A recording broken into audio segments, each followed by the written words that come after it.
একবার ভাবুন, সাইজে টি-রেক্সের মতো প্রায় 9.5 কোটি বছর আগের কথা। আর আসল টুইস্টটা কোথায় জানেন? মাথায় একটা বিশাল তলোয়ারের মতো বাঁকানো ব্লেড। মানে কি দরকার ছিল ভাই?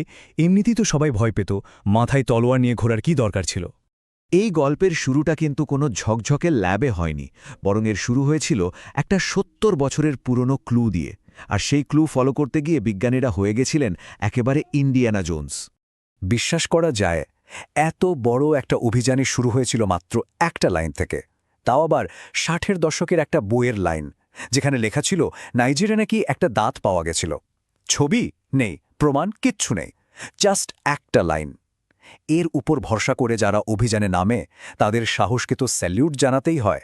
মানে ব্যাপারটা কয়েক দশক ধরে একটা কোল্ড কেসের মতো পড়েছিল। একটা ছোট ক্লু আর তারপর লম্বা একটা গ্যাপ। এটা বিজ্ঞানীদের জন্য একটা নেশার মতো হয়ে গেছিল।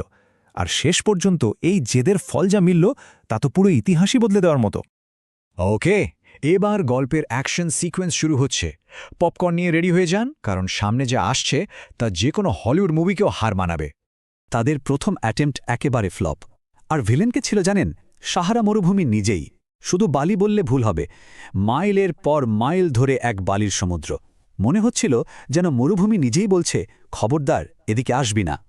তো যখন তারা ফাইনালি সফল হলো, তখন কি পরিমাণ জিনিসপত্র নিয়ে ফিরেছিল আন্দাজ আছে? ৫৫ টন, মানে প্রায় ১০টা বিশাল হাতির সমান ওজনের জীবাশ্ম। এরা যে পিকনিক করতে যায়নি তা তো বোঝাই যাচ্ছে।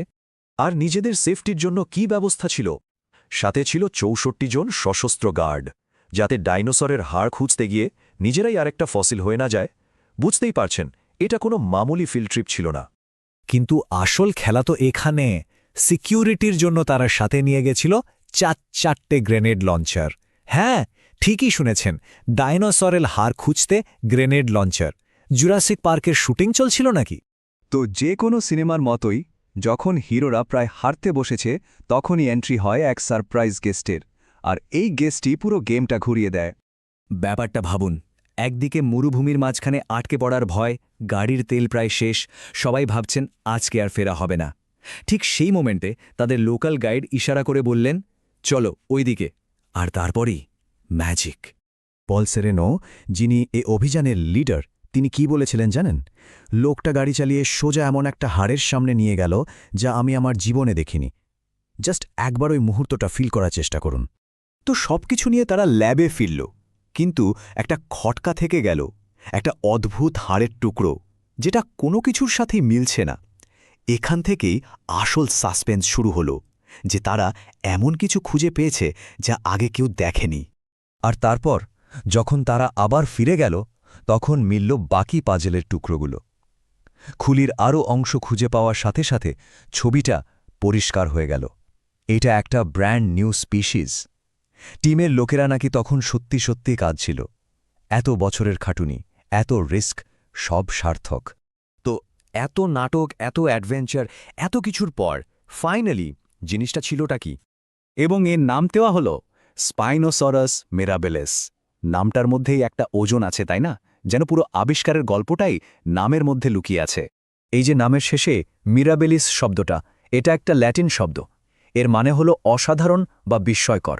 আর সত্যি বলতে এর থেকে ভালো নাম আর হতেই পারত না। ওকে, অ্যাডভেঞ্চারের গল্প তো অনেক হলো, কিন্তু আসল কথা হলো এই আবিষ্কারের মানেটা কি? এই নরকের বক কেন এত স্পেশাল? এক কথায় যদি বলি, বডি হলো টি-রেক্সের, মাথায় ফ্যাশন হিসেবে আছে একটা তলোয়ার, মেনু কার্ডে মেনলি থাকতো মাছ, আর স্টাইল ছিল অগভীর জলে দাঁড়িয়ে শিকার করার। সব মিলিয়ে এক্কেবারে নরকের বক। মানে আগে আমরা যা ভাবতাম যে স্পাইনোসরাস একটা সাঁতারু ডাইনোসর ছিল, এই ধারণাটা এখন প্রশ্নের মুখে। নতুন থিওরি বলছে না, ও সাঁতারু ছিল না, ও ছিল অনেকটা আজকের দিনের বকের মতো, যে জলের ধারে দাঁড়িয়ে শিকারের জন্য অপেক্ষা করে। তবে হ্যাঁ, সাইজে কয়েকশো গুণ বড় আর অনেক বেশি ভয়ঙ্কর। কিন্তু গল্প এখানেই শেষ নয়। প্রত্যেকটা বড় আবিষ্কারের সাথে একটা নতুন রহস্য জন্মায়। আর এখানে রহস্যটা হলো, এই ডাইনোসর যদি সাঁতারই না জানত, তাহলে উত্তর আফ্রিকা থেকে ওর কাজিনরা ব্রাজিলে পৌঁছল কিভাবে? এই প্রশ্নের উত্তরে পল সেরেনো কি বলেছেন জানেন? উনি বলেছেন, ওটাই তো পরের চ্যাপ্টার।